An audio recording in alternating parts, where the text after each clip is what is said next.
Assalamualaikum warahmatullahi wabarakatuh. Saudara-saudara, teman-teman sekalian, manusia pada hakikatnya terdiri dari dua unsur. Unsur fisik, material, dan unsur non-fisik. Atau dalam istilah agama disebut unsur jasmaniyah dan unsur batiniyah. Unsur jasmaniyah adalah unsur fisik, unsur material, dan kebutuhannya juga itu kecenderungannya dalam bentuk material. Kita makan, kita minum, itu merupakan kebutuhan unsur jasmaniyah. Oleh karena itu, orang yang sangat memperhatikan pada kebutuhan jasmaniyahnya, insya Allah dia akan sehat jasmaninya. Tetapi belum tentu sehat rohaninya. Kenapa? Karena kebutuhan rohani jelas berbeda dengan kebutuhan jasmani. Kebutuhan rohani itu jauh lebih sulit dipenuhi ketimbang kebutuhan jasmani.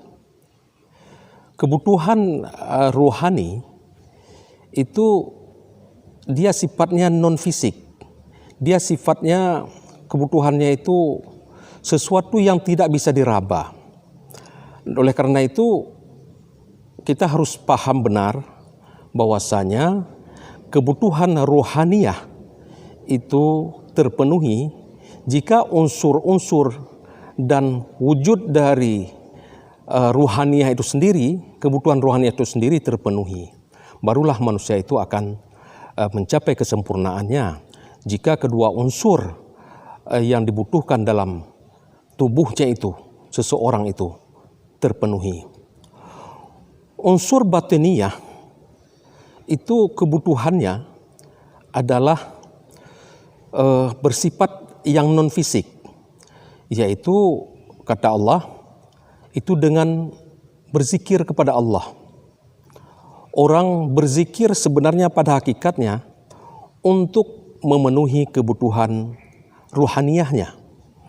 Allah berfirman dalam surat Ar-Ra'du ayat 28, ujung ayat itu, Bismillahirrahmanirrahim, Ala bidzikrillah tatma'innul qulub. Bukankah dengan berzikir kepada Allah akan menyebabkan qulub itu, jiwa itu akan tentram, akan tenang. Maknanya, jika dengan berzikir kepada Allah, seseorang akan mencapai ketenangan jiwanya, batinnya, dan itu merupakan kebutuhan batin itu sendiri. Oleh karena itu, terutama pada bulan Ramadan, seperti yang kita alami ini, maka ketentraman batin, kebutuhan batin itu sangat penting.